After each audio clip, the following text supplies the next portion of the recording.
Troisième partie. Trompe la mort. 21e section. Messieurs, dit Collin en s'adressant aux pensionnaires, ils vont m'emmener. Vous avez été tous très aimables pour moi pendant mon séjour ici. J'en aurai de la reconnaissance. Recevez mes adieux. Vous me permettrez de vous envoyer des figues de Provence. Il fit quelques pas et se retourna pour regarder Rastignac. Adieu, Eugène, dit-il d'une voix douce et triste qui contrastait singulièrement avec le ton brusque de ses discours. Si tu étais gêné, je t'ai laissé un ami dévoué. Malgré ses menottes, il put se mettre en garde, fit un appel de maître d'armes, cria une, deux, et se fendit. En cas de malheur, adresse-toi là. Homme et argent, tu peux disposer de tout. Ce singulier personnage mit assez de bouffonnerie dans ses dernières paroles pour qu'elles ne pussent être comprises que de Rastignac et de lui. Quand la maison fut évacuée par les gendarmes, par les soldats et par les agents de la police, Sylvie, qui frottait de vinaigre les tempes de sa maîtresse, regarda les pensionnaires étonnés. Eh bien, dit-elle, c'était un bon homme tout de même. Cette phrase rompit le charme que produisait sur chacun l'affluence et la diversité des sentiments excités par cette scène. En ce moment, les pensionnaires, après s'être examinés entre eux, virent tous à la fois mademoiselle Michonneau grêle, sèche et froide, autant qu'une momie, tapie près du poêle, les yeux baissés, comme si elle eût craint que l'ombre de son abat-jour ne fût pas assez forte pour cacher l'expression de ses regards. Cette figure, qui leur était antipathique depuis si longtemps, fut tout à coup expliquée. Un murmure qui, par sa parfaite unité de son, trahissait un dégoût unanime, retentit sourdement.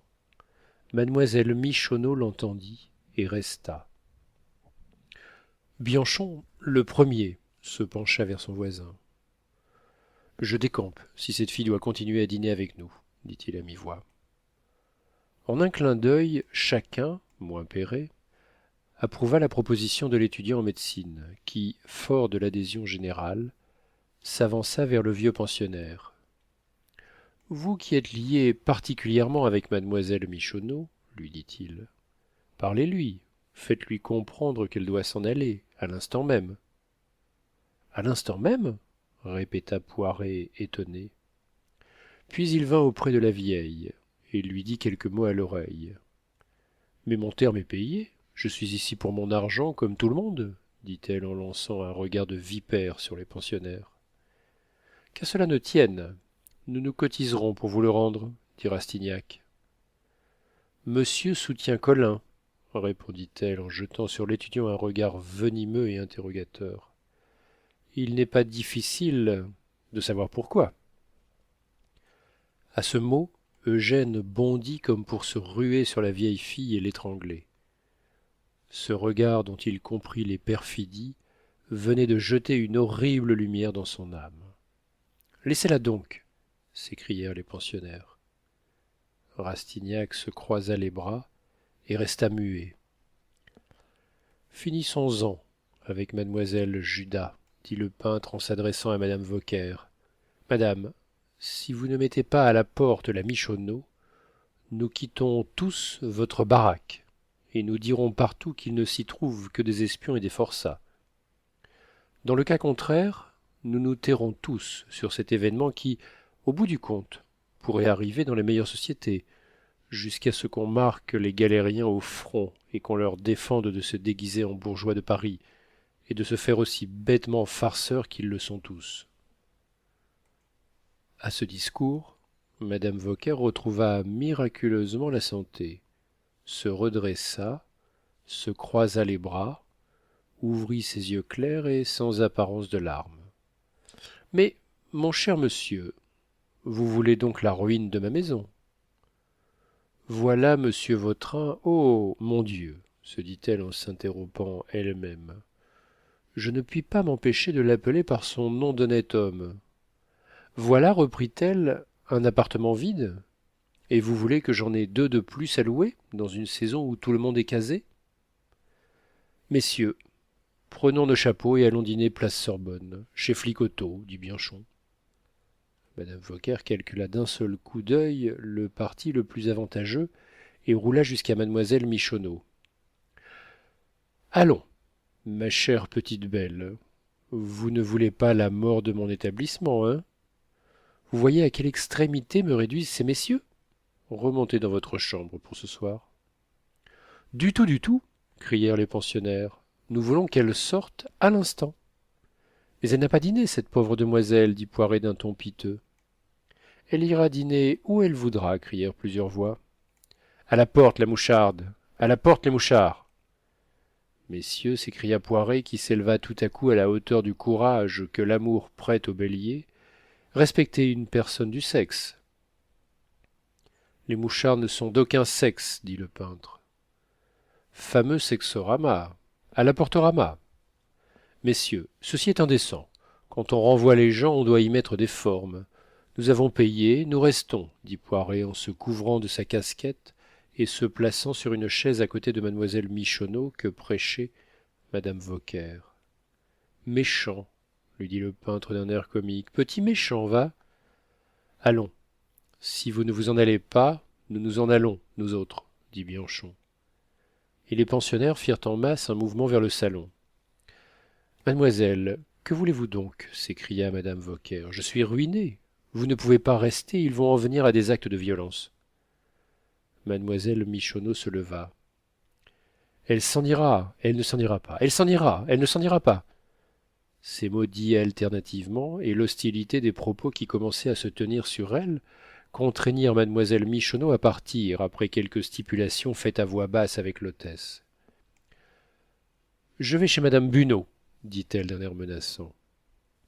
Allez où vous voudrez, mademoiselle, dit madame Vauquer, qui vit une cruelle injure dans le choix qu'elle faisait d'une maison avec laquelle elle rivalisait, et qui lui était conséquemment odieuse.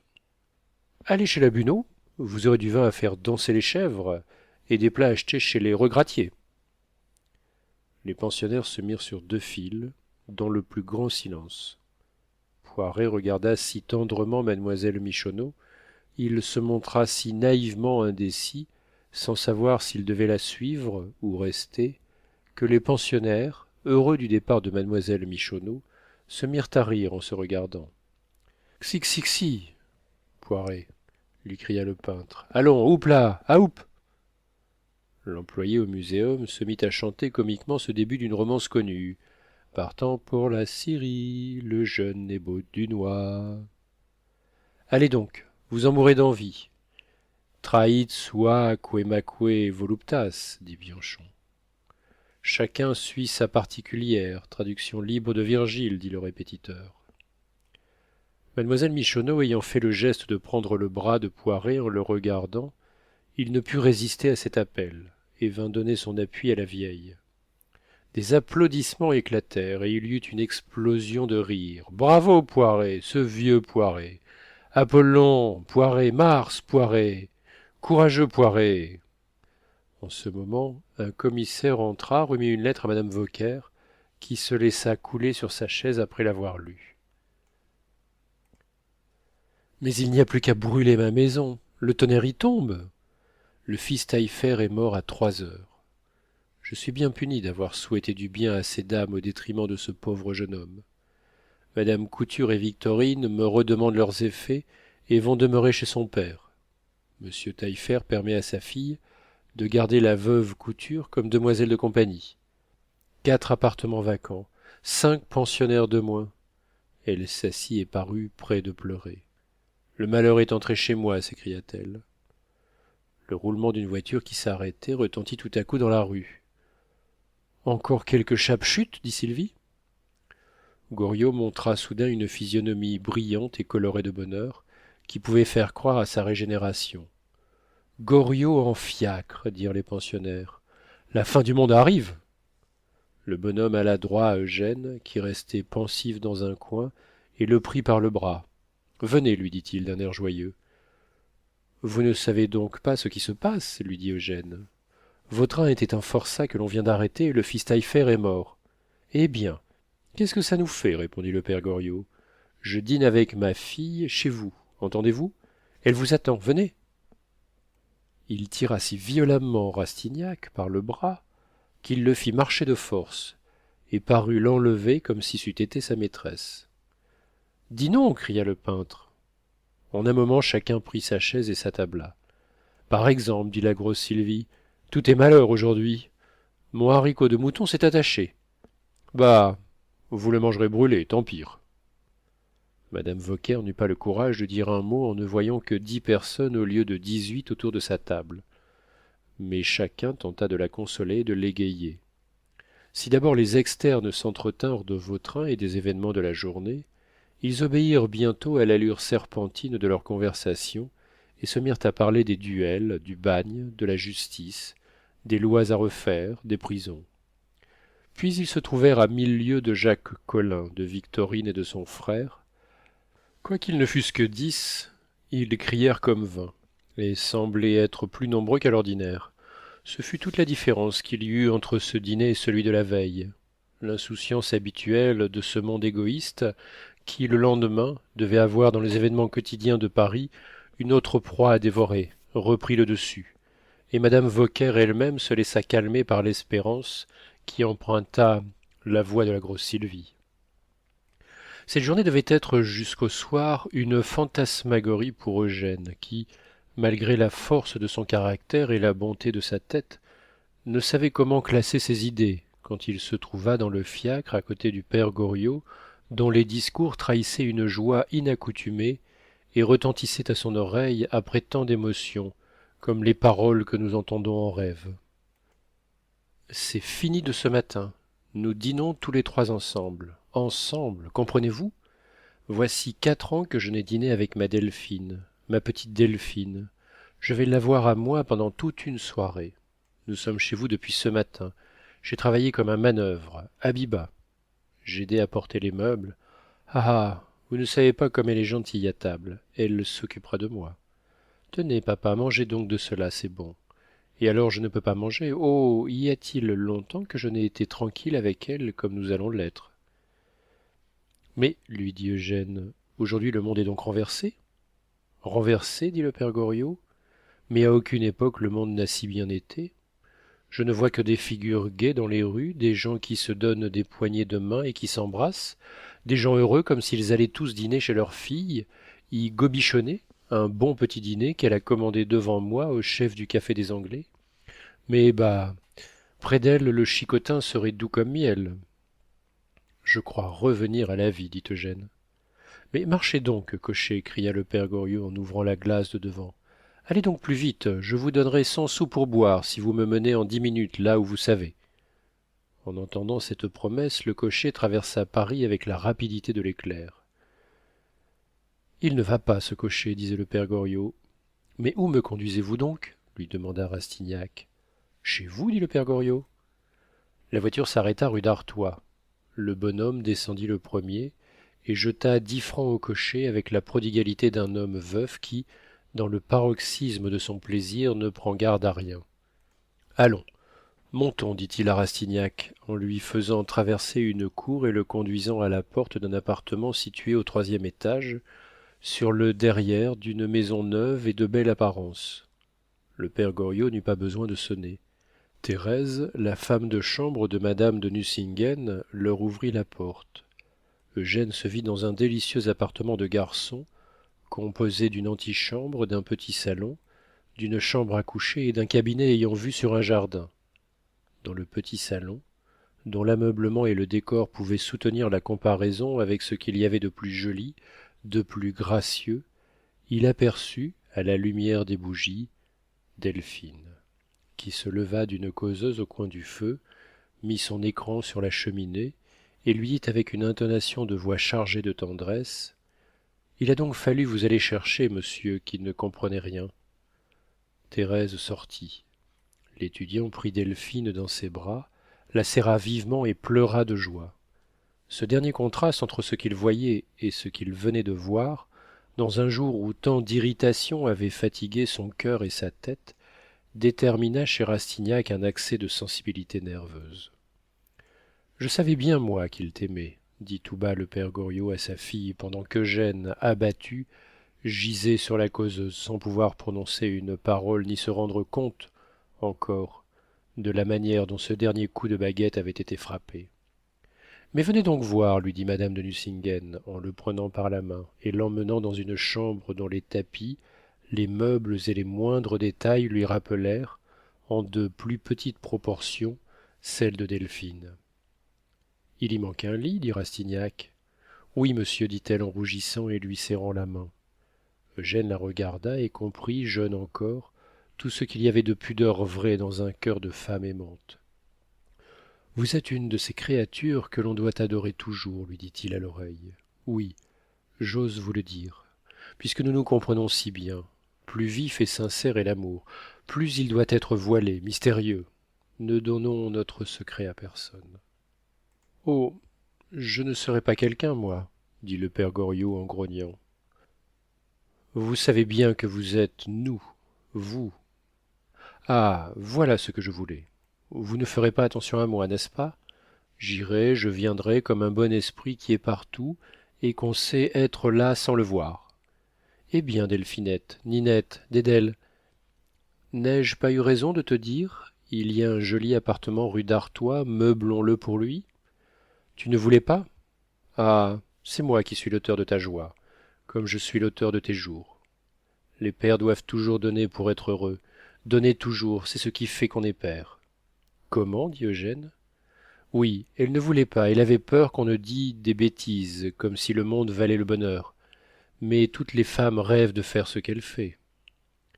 Le père Goriot parlait tout seul. Madame de Nucingen avait emmené Rastignac dans le cabinet où le bruit d'un baiser retentit, quelque légèrement qu'il fût pris. Cette pièce était en rapport avec l'élégance de l'appartement, dans lequel d'ailleurs rien ne manquait.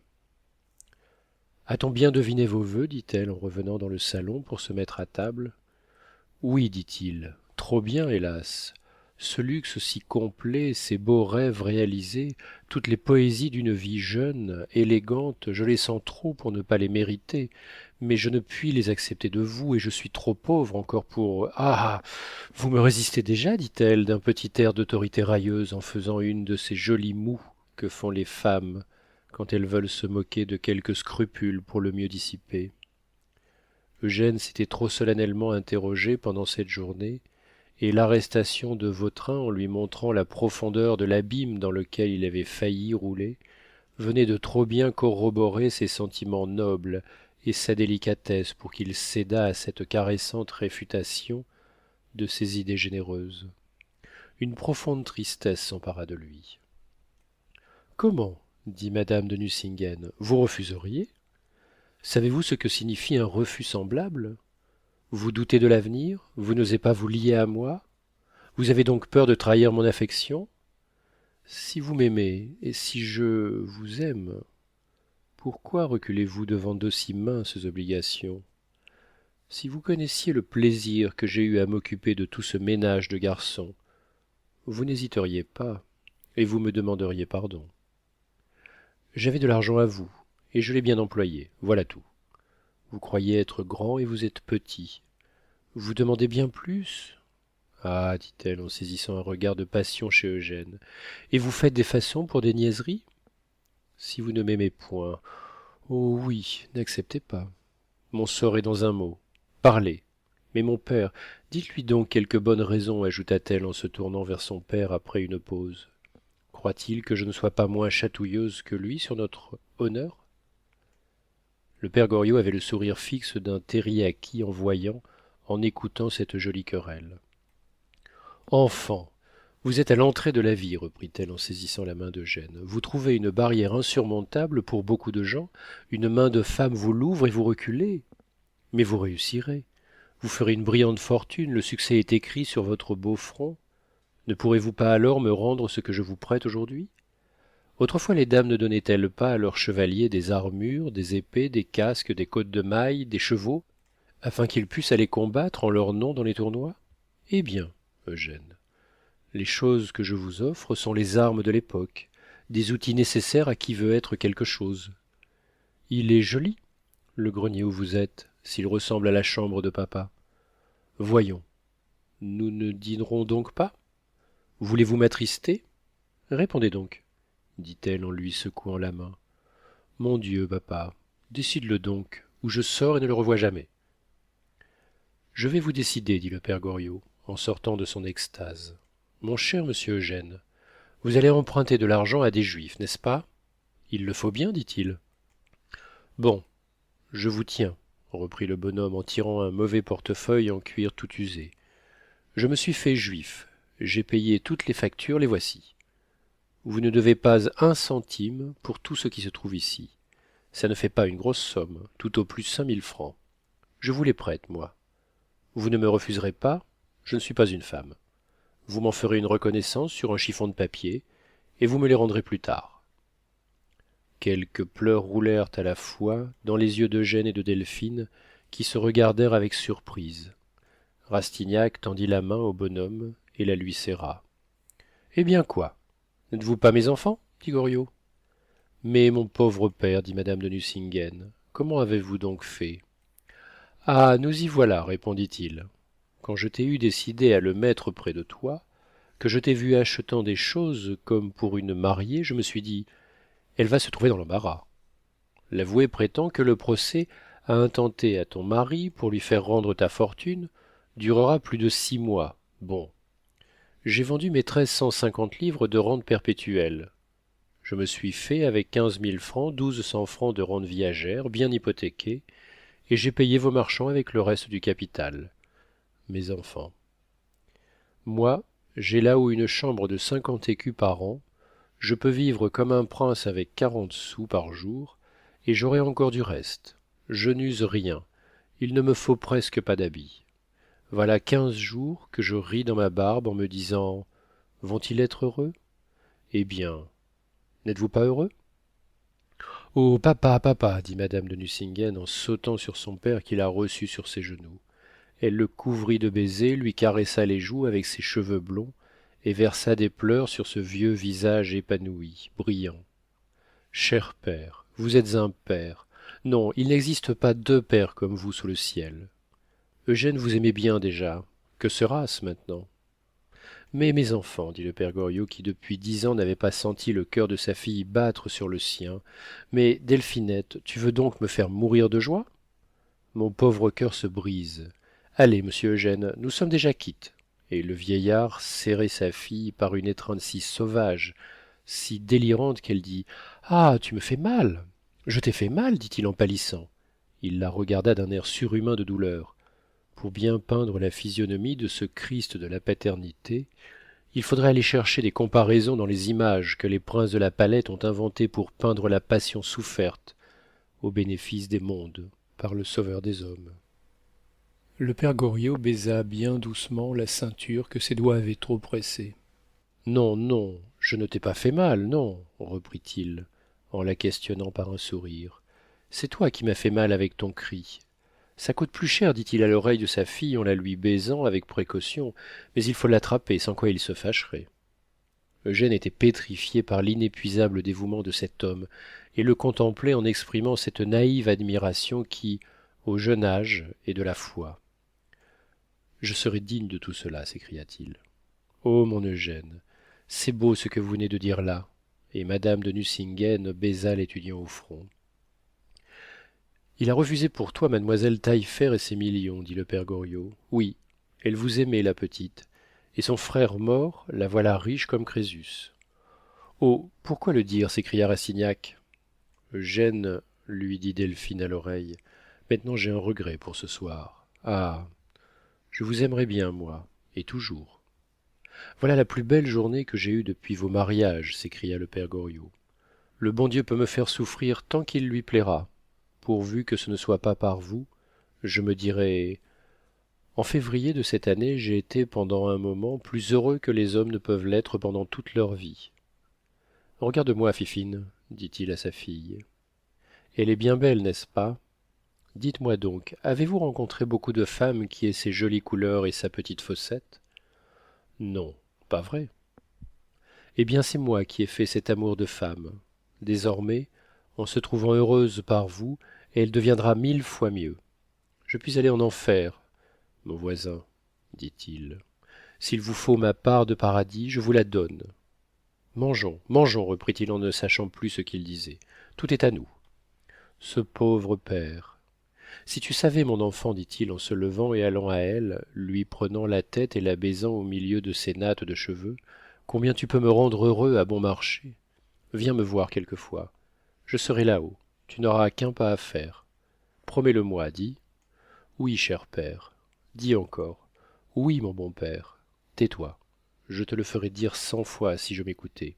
Dis non. 22e section. La soirée tout entière fut employée en enfantillage, et le père Goriot ne se montra pas le moins fou des trois. Il se couchait aux pieds de sa fille pour les baiser, il la regardait longtemps dans les yeux, il frottait sa tête contre sa robe, enfin il faisait des folies comme on aurait fait l'amant le plus jeune et le plus tendre. Voyez-vous, dit Delphine à Eugène, quand mon père est avec nous, il faut être tout à lui. Ce sera pourtant bien gênant quelquefois. Eugène, qui s'était senti déjà plusieurs fois des mouvements de jalousie, ne pouvait pas blâmer ce mot, qui renfermait le principe de toutes les ingratitudes. Et quand l'appartement sera-t-il fini, dit Eugène en regardant autour de la chambre. Il faudra donc nous quitter ce soir? Oui, mais demain vous viendrez dîner avec moi, dit-elle d'un air fin. Demain est un jour d'italien. J'irai au parterre, moi, dit le père Goriot. Il était minuit. La voiture de madame de Nucingen attendait. Le père Goriot et l'étudiant retournèrent à la maison Vauquer en s'entretenant de Delphine avec un croissant enthousiasme qui produisit un curieux combat d'expression entre ces deux violentes passions.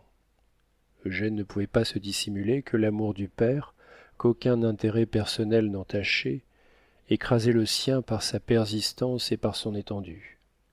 L'idole était toujours pure et belle pour le père, et son adoration s'accroissait de tout le passé comme de l'avenir.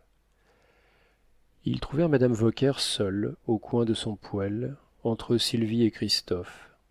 La vieille hôtesse était là comme Marius sur les ruines de Carthage. Elle attendait les deux seuls pensionnaires qui lui restassent, en se désolant avec Sylvie. Quoique lord Byron ait prêté d'assez belles lamentations aux tasses, elles sont bien loin de la profonde vérité de celle qui échappait à madame Vauquer. Il n'y aura donc que 3 tasses de café à faire demain matin, Sylvie. Hein? Ma maison déserte, n'est-ce pas fendre le cœur? Qu'est-ce que la vie sans mes pensionnaires? Rien du tout. Voilà ma maison démeublée de ces hommes. La vie est dans les meubles. Qu'ai-je fait au ciel pour m'être attiré tous ces désastres? Nos provisions de haricots et de pommes de terre sont faites pour 20 personnes. La police chez moi. Nous allons donc ne manger que des pommes de terre. Je renverrai donc Christophe. Le Savoyard, qui dormait, se réveilla soudain et dit: Madame? Pauvre garçon. C'est comme un dogue, dit Sylvie. Une saison morte, chacun s'est casé. D'où me tombera-t-il des pensionnaires? J'en perdrai la tête. Et cette Sibylle de Michonneau qui m'enlève Poiret. Qu'est-ce qu'elle lui faisait donc pour s'être attachée cet homme-là qui la suit comme un toutou? Ah, dame, fit Sylvie en hochant la tête, ces vieilles filles, ça connaît les rubriques. Ce pauvre monsieur Vautrin, dont ils ont fait un forçat, reprit la veuve, eh bien, Sylvie, c'est plus fort que moi, je ne le crois pas encore. Un homme gai comme ça, qui prenait du Gloria pour 15 francs par mois et qui payait rubis sur l'ongle? Et qui était généreux, dit Christophe. Il y a erreur, dit Sylvie. Mais non, il a avoué lui-même, reprit madame Vauquer, et dire que toutes ces choses-là sont arrivées chez moi, dans un quartier où il ne passe pas un chat. Foi d'honnête femme, je rêve. Car, vois-tu, nous avons vu Louis XVI avoir son accident, nous avons vu tomber l'empereur, nous l'avons vu revenir et retomber. Tout cela, c'était dans l'ordre des choses possibles, tandis qu'il n'y a point de chance contre des pensions bourgeoises. On peut se passer de roi, mais il faut toujours qu'on mange. Et quand une honnête femme née de Conflans donne à dîner, avec toute bonne chose, mais à moins que la fin du monde n'arrive. Mais c'est ça, c'est la fin du monde. Et penser que mademoiselle Michonneau, qui vous fait tout ce tort, va recevoir à ce qu'on dit 1 000 écus de rente, s'écria Sylvie. Ne m'en parle pas, ce n'est qu'une scélérate, dit madame Vauquer, et elle va chez la Buneau par-dessus le marché. Mais elle est capable de tout. Elle a dû faire des horreurs. Elle a tué, volé dans son temps. Elle devait aller au bagne à la place de ce pauvre cher homme. En ce moment, Eugène et le père Goriot sonnèrent. Ah, voilà mes deux fidèles, dit la veuve en soupirant. Les deux fidèles, qui n'avaient qu'un fort léger souvenir des désastres de la pension bourgeoise, annoncèrent sans cérémonie à leur hôtesse qu'ils allaient demeurer à la Chaussée-d'Antin. Ah, Sylvie, dit la veuve, voilà mon dernier atout. Vous m'avez donné le coup de la mort, messieurs. Ça m'a frappé dans l'estomac. J'ai une barre là. Voilà une journée qui me met 10 ans de plus sur la tête. Je deviendrai folle, ma parole d'honneur. Que faire des haricots? Ah, bien. Si je suis seul ici, tu t'en iras demain, Christophe. Adieu, messieurs, bonne nuit. Qu'a-t-elle donc demanda Eugène à Sylvie. Dame, voilà tout le monde parti par suite des affaires. Ça lui a troublé la tête. Allons, je l'entends qui pleure. Ça lui fera du bien de chigner. Voilà la première fois qu'elle se vide les yeux depuis que je suis à son service. Le lendemain, madame Vauquer s'était, suivant son expression, raisonnée. Si elle parut affligée comme une femme qui avait perdu tous ses pensionnaires et dont la vie était bouleversée, elle avait toute sa tête et montra ce qu'était la vraie douleur, une douleur profonde, la douleur causée par l'intérêt froissé, par les habitudes rompues. Certes, le regard qu'un amant jette sur les lieux habités par sa maîtresse en les quittant n'est pas plus triste que ne le fut celui de madame Vauquer sur sa table vide. Eugène la consola en lui disant que Bianchon, dont l'internat finissait dans quelques jours, viendrait sans doute le remplacer, que l'employé du muséum avait souvent manifesté le désir d'avoir l'appartement de madame Couture, et que, dans peu de jours, elle aurait remonté son personnel. Dieu vous entende, mon cher monsieur, mais le malheur est ici. Avant 10 jours, la mort y viendra, vous verrez, lui dit-elle en jetant un regard lugubre sur la salle à manger. Qui prendra-t-elle? Il fait bon déménager, dit tout bas Eugène au père Goriot. Madame, dit Sylvie en accourant effarée, voici 3 jours que je n'ai vu Mistigris. Ah bien, si mon chat est mort, s'il nous a quittés, je... La pauvre veuve n'acheva pas. Elle joignit les mains et se renversa sur le dos de son fauteuil, accablée par ce terrible pronostic. Vers midi, heure à laquelle les facteurs arrivaient dans le quartier du Panthéon, Eugène reçut une lettre élégamment enveloppée cachetée aux armes de Beauséant. Elle contenait une invitation adressée à monsieur et à madame de Nucingen pour le grand bal annoncé depuis un mois et qui devait avoir lieu chez la vicomtesse. À cette invitation était joint un petit mot pour Eugène.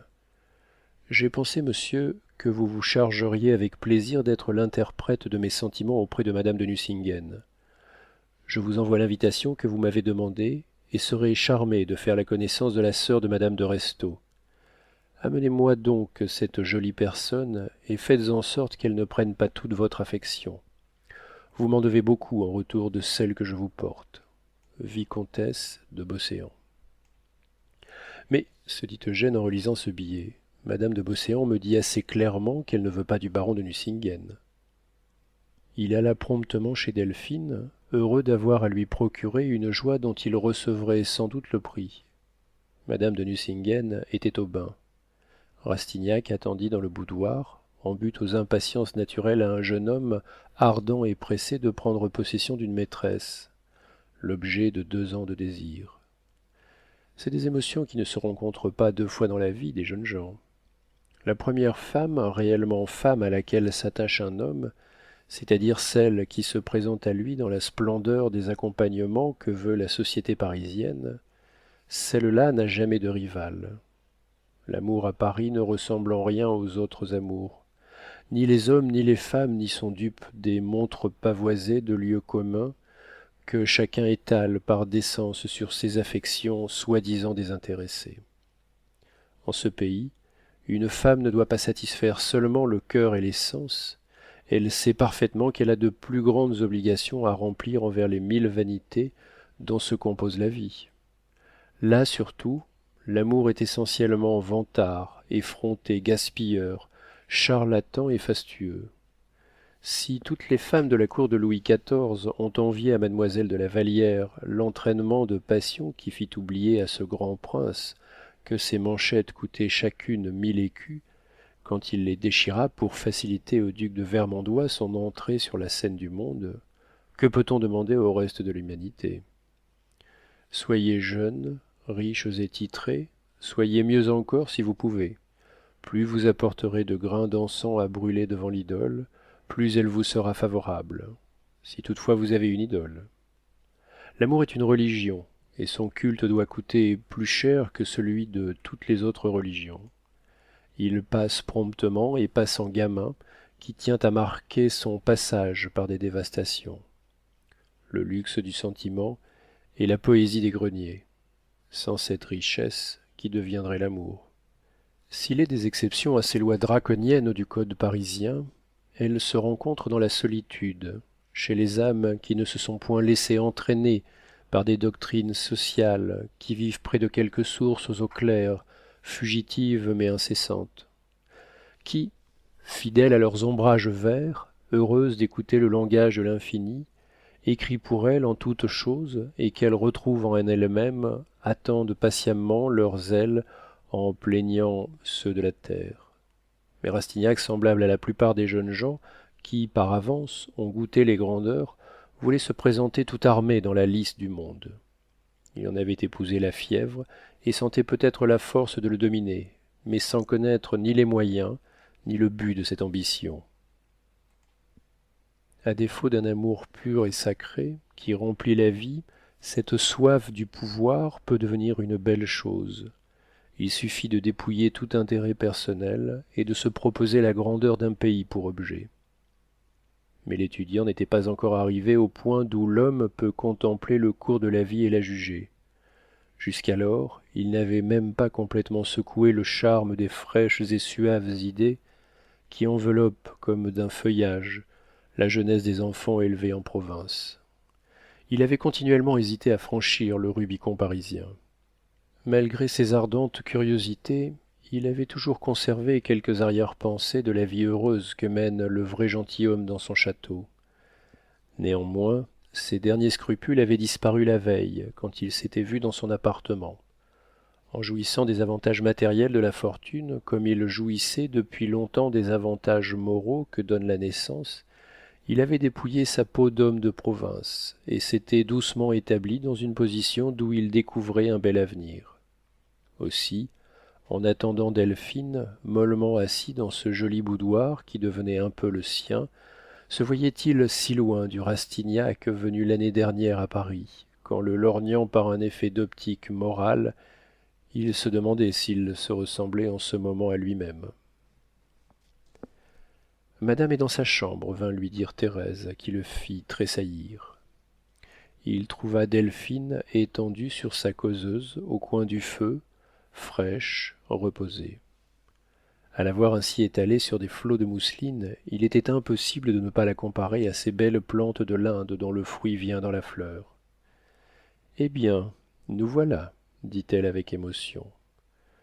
Devinez ce que je vous apporte, dit Eugène, en s'asseyant près d'elle et lui prenant le bras pour lui baiser la main.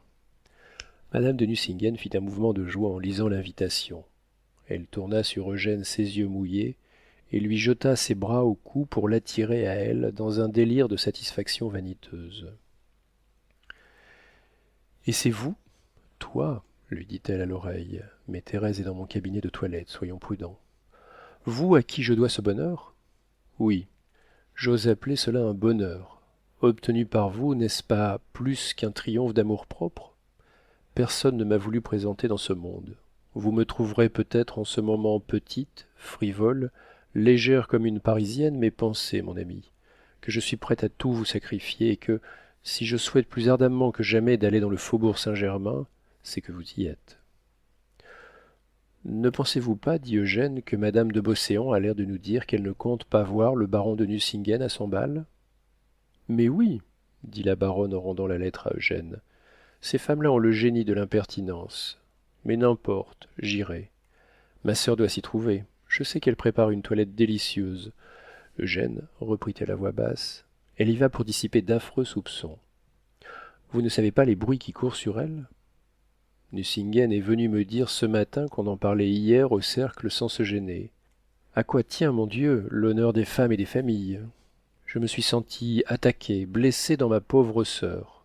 Selon certaines personnes, monsieur de Trailles aurait souscrit des lettres de change montant à 100 000 francs, presque toutes échues, et pour lesquelles il allait être poursuivi. Dans cette extrémité, ma sœur aurait vendu ses diamants à un juif, ces beaux diamants que vous avez pu lui voir, et qui viennent de madame de Restaud la mère. Enfin, depuis 2 jours, il n'est question que de cela. Je conçois alors qu'Anastasie se fasse faire une robe lamée et veuille attirer sur elle tous les regards chez madame de Beauséant, en y paraissant dans tout son éclat et avec ses diamants. Mais je ne veux pas être au-dessous d'elle. Elle a toujours cherché à m'écraser, elle n'a jamais été bonne pour moi, qui lui rendait tant de services, qui avait toujours de l'argent pour elle quand elle n'en avait pas. Mais laissons le monde, aujourd'hui. Je veux être tout heureuse. Rastignac était encore à 1 heure du matin chez madame de Nucingen qui, en lui prodiguant l'adieu des amants, cet adieu plein de joie à venir, lui dit avec une expression de mélancolie: « Je suis si peureuse, si superstitieuse. Donnez à mes pressentiments le nom qu'il vous plaira, que je tremble de payer mon bonheur par quelque affreuse catastrophe. » « Enfant, dit Eugène. Ah, c'est moi qui suis l'enfant ce soir, dit-elle en riant. Eugène revint à la maison Vauquer avec la certitude de la quitter le lendemain. Il s'abandonna donc pendant la route à ces jolis rêves que font tous les jeunes gens quand ils ont encore sur les lèvres le goût du bonheur. Eh bien, lui dit le père Goriot quand Rastignac passa devant sa porte. Eh bien, répondit Eugène, je vous dirai tout demain. Tout, n'est-ce pas? Cria le bonhomme. Couchez-vous, nous allons commencer demain notre vie heureuse.